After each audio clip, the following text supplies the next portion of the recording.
शरीर और उनका कार्य क्षेत्र। जिस प्रकार स्थूल शरीर के साथ सूक्ष्म शरीर गुथा हुआ है, उसी प्रकार उससे आगे की गहराई में उतरकर देखने से प्रतीत होता है कि स्थूल शरीर में सर्वसमर्थ या स्वावलंबी वही है।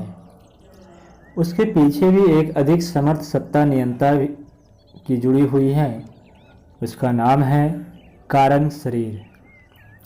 सामान्य बुद्धि तो काया को ही अपना समग्र स्वरूप मानती है और उतनी तक ही प्रसन्नता विपन्नता को सीमाबद्ध रखती है। शारीरिक स्वास्थ्य ही मनुष्य के लक्ष्य बनकर रहते हैं, अतः उन्हीं को वे अपना समग्र स्वरूप मानते हुए सोचने और करने की परिधि सीमाबद्ध कर लेते हैं।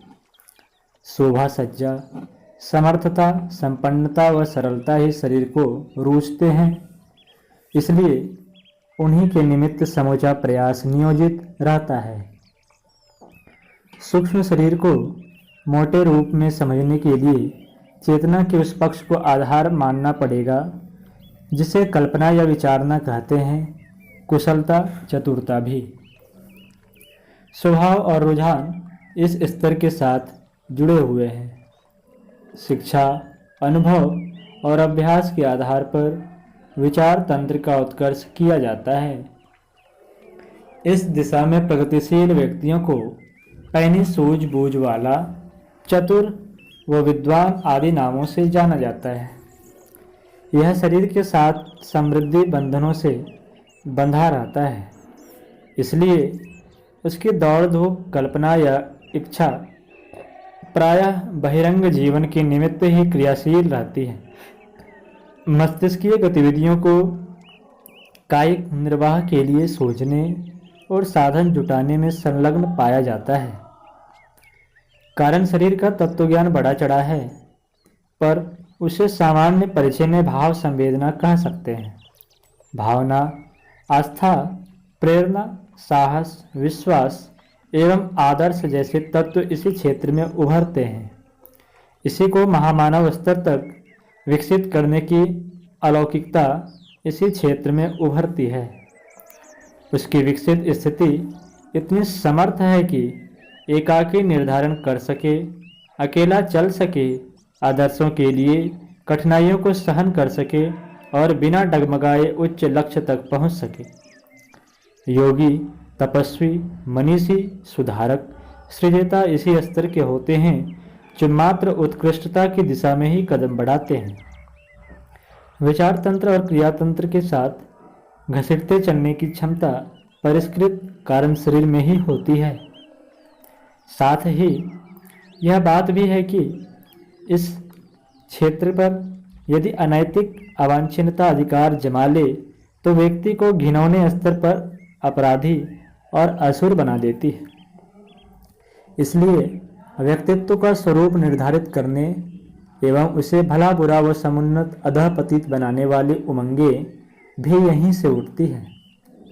मानवीय गरिमा के अनुरूप जीवन जी सकना और महामानवों का स्तर अपना सकना जिस आधार पर संभव होता है, उसे कारण शरीर ही कहना चाहिए। कर्म स्थूल शरीर से बन पड़ते हैं, विचार सूक्ष्म शरीर में उठते हैं और भाव संवेदनाओं का उद्गम कारण शरीर को समझा जा सकता है। उदारचेता, संवेदनशील, आदर्शवादी एवं परमार्थी स्तर उन्हीं का होता है जिनका कारण शरीर परिष्कृत हो। सूक्ष्म शरीर के विकृत विपन्न होने पर कुकल्पनाएं उठती हैं, चंचलता छाई रहती है, असंबद्ध भटकाव का दौर चढ़ा रहता है, आदतें बिगड़ती हैं और स्वभाव घटिया हो जाता है। फलस्वरूप मानसिक उद्वेग बने रहते हैं। क्रोध, आतुरता, निराशा, चिंता, ईर्ष्या, प्रतिशोध एवं महत्वाकांक्षाओं का ऐसा उफान उठता रहता है जिसे समुद्र में उठने वाले ज्वार भाटे या उष्ण वायु में बनने वाले चक्रवात के समतुल्य समझा जा सके। मानसिक तनाव रहने पर शरीर भी स्वस्थ नहीं रह सकता। क्योंकि मात्र आहार विहार पर ही स्वस्थता निर्भर नहीं है, वरन उस तंत्र के संचालन के उपयुक्त ऊर्जा मन क्षेत्र में ही मिलती है। उद्वेग उभरने पर भूख, प्यास, नींद तक गायब हो जाती है और असंतुलित मन स्थिति में व्यक्ति सनकी, विक्षिप्त व उन्मादी जैसा आचरण करने लगता है। दूरदर्शिता कुंठित हो जाने पर सामान्य गतिविधियां एवं निर्धारणाएं भी ठीक तरह नहीं बन पड़ती। इतना ही नहीं, भीतरी अंग अवयवों पर इतना दबाव पड़ता है कि जहां तहां से जिस प्रकार की रुग्णता उभरने लगती है। बाह्य प्रभावों की प्रतिकूलता से जितना अनिष्ट होता है, उससे कहीं अधिक अनर्थ मानसिक असंतुलन से होता है। स्वास्थ्य बिगड़ता है और निर्णय निर्धारण एवं क्रियाकलाप उल्टे होने लगते हैं। यदि शारीरिक स्वास्थ्य की तरह मानसिक सुसंतुलन का ध्यान रखा जाए तो उस स्थिति में बाह्य परिस्थितियों की प्रतिकूलता भी हंसते हंसाते सहन कर ली जाती है।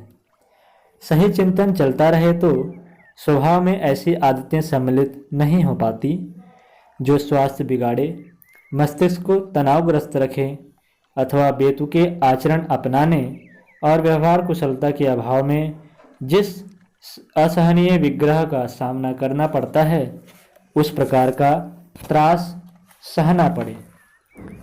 मन स्थिति की विपन्नता ही अकर्म करने के लिए प्रेरित करती है और उसी कारण परिस्थितियां ऐसी बनती हैं जिन्हें दुखद या दुर्भाग्यपूर्ण कहा जा सके। एक जैसी परिस्थितियों में जन्मे और पले व्यक्तियों में से कुछ लोकप्रिय होते हैं, सम्मान और सहयोग अर्जित करते हैं, साथ ही तेजी से प्रगति पथ पर दौड़ लगाते हैं। चुंबक अपने प्रभाव से लोहखंडों को घसीटकर अपने साथ चिपका लेता है, उसी प्रकार विचारशील व्यक्ति अपने सही चिंतन को सद्गुणों में बदलते हैं और सद्गुणों के लिए चिरस्थायी सम्मान एवं सहयोग सुरक्षित रहता है। सही निर्णय, सही स्वभाव और सही आचरण, यही श्रृंखला अनेकानेक सफलताओं का आधारभूत कारण बनती है। जो इस तथ्य को नहीं समझते वे विचार तंत्र को और श्रृंखलता की खाई खंदकों में भटकने देते हैं। फलस्वरूप उनका व्यक्तित्व अवांछनीय है स्तर का बन जाता है। पग पग पर ठोकरें लगती हैं, हर दिशा में तिरस्कार, उपहास और विरोध बरसता है। ऐसा व्यक्ति स्वयं तो दुखी रहता ही है, संबद्ध लोगों एवं मित्र परिजनों को भी विषम विपन्नता में धकेलता है। कुसंस्कारिता अपने आप में एक विपत्ति है। वह जहाँ भी रहती है वहीं अपने स्तर के अनेक सहयोगियों की न्योता बुलाती है। ऐसी विसंगतियों से घिरा हुआ कोई व्यक्ति न तो स्वयं चैन से रहता है और न जिसके साथ जुड़ता है उसे चैन से बैठने देता है। ऐसों की दुर्गति ही होती है। वे कभी कहने योग्य सफलता और सज्जनों के द्वारा की गई प्रशंसा के पात्र बन नहीं पाते। स्वास्थ्य सुधारने और सुंदर संपन्न दिखने के लिए जितना प्रयत्न किया जाए, उतना ही यदि मन को सुसंस्कारी बनाने के लिए भी किया जाए तो अपेक्षाकृत कहीं अधिक लाभ में ही रहा जा सकता है। उपलब्धियां व साधन संपदाएं कितनी ही अधिक क्यों ना हों, उनका सदुपयोग करने की दूरदर्शिता और विवेकशीलता का भाव रहे तो दुरुपयोग से अमृत भी विष बन जाता है। कुबेर को भी अभाव रह सकता है और इंद्र जैसा सर्वसंपन्न भी पतित, निंदित एवं अविष्ट स्थिति में पहुंच सकता है। जिन्हें इस वस्तु स्थिति का ज्ञान है वे सूक्ष्म शरीर व विचार तंत्र को परिष्कृत व परिमार्जित बनाने पर पूरा ध्यान देते हैं और हर परिस्थिति में हंसता हंसाता हुआ व खिलता खिलाता हुआ जीवन जीते हैं। यही है सूक्ष्म शरीर का सामान्य जीवन में सदुपयोग। कारण शरीर में भाव संवेदनाओं का भंडार है।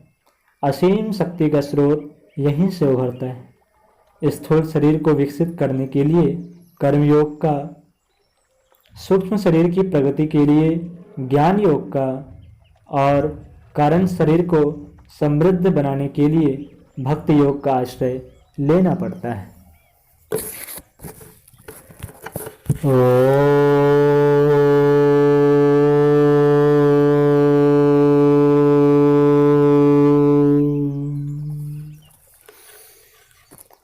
शांति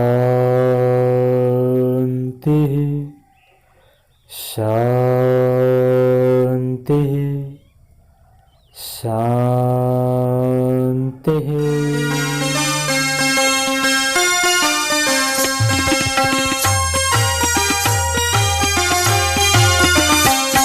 चलो गुरुदेव के सपने सजाने की शपथ ले लें। चलो गुरुदेव के सपने सजाने की शपथ